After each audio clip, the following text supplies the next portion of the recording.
बाक्सानि सुबनखाथायाव हाग्रानि मैदेरनि उदखार।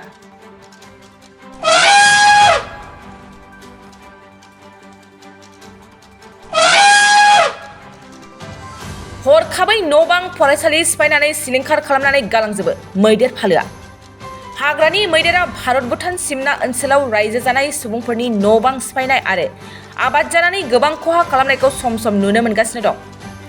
बाक्सा जिल्ला बाथाबारि हाग्रा मावख'नि बेन्दोंआव थानाय सुबनखाथा हालामाव थांनाय हरनि 3:30 रिंगासो समाव हाग्रानि मैदेरा फैनानै सुबनखाथा बिसिडिसिनि मावख', सुबनखाथा बाजार, अंगनाबादि सेन्टार आरो नायल'जाल' गंसेल' सुबनखाथा जौसिन फरायसालिनि न'नि बेराफोरखौ सिफायना गालांनाय खौरां मोननाय जादों। सोरखारनि हाग्रा बिफाननिसिम सुबनखाथा ओनसोलनि रायजो राजाफोरा हाग्रानि मैदेरखौ होबथानायनि राहा लानो गुरै खावलायहरदों आथिखालनि बिटिआर सरकारखौ।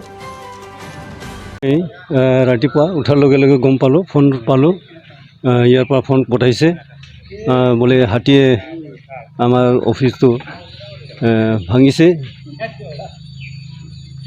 তাৰপিছত আহি কেনে গম পালোঁ যে দেখা পালোঁ যে আমাৰ অফিচৰ যিটো ৱাল, সন্মুখৰ ৱালটো ভাঙিছে আৰু তাত গম পাওঁ যে আমাৰ ভিজিডিচিৰ সদস্য এজনে এই বস্তা বা পাঁচপাল্লা নে কি আছিলে চাউল আনি থৈ দিছিলে।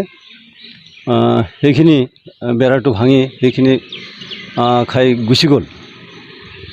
হাতীটো জনামতে 3:30মান বজাত আহিছে আৰু এই অঞ্চলতো এই সুবনখাটা হাইস্কুলৰ যিটো গেট সেইটো ভাঙি কেনে সোমাইছে আৰু সোমাই আকৌ ওলাই যাওঁতে এটা এফালে ৱাল ভাঙি ওলাই গৈছে আৰু আমাৰ ওচৰতে অংগনবাড়ী চেণ্টাৰ আছে এটা, তাতো ৱালটো ভাঙি কেনে বস্তু বাহানি অনিষ্ট কৰিছে।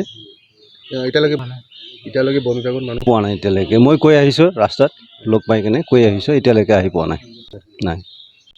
এইটো প্ৰটেকশ্যনটো কৰিব লাগে আৰু গমো পাওঁ অলপ ওচৰত বাউণ্ডাৰী যিবিলাক এলেকা, বাউণ্ডাৰী এলেকাবিলাকত হেৰি কৰা হৈছে প্ৰটেকশ্যনৰ কাৰণে। चिराङाव सावस्रि सिबिथायनि थाखाय मोनसे मोजां फाहामथायनि राहाखौ लानानै फैदों एसटि क्लिनिकआ। आथिखालाव सुबुंनि देहायाव नुजाथिबाय थानाय डायबिटिस बेरामनि थाखाय मोजां फाहामथाय होयो एसटि क्लिनिकआ।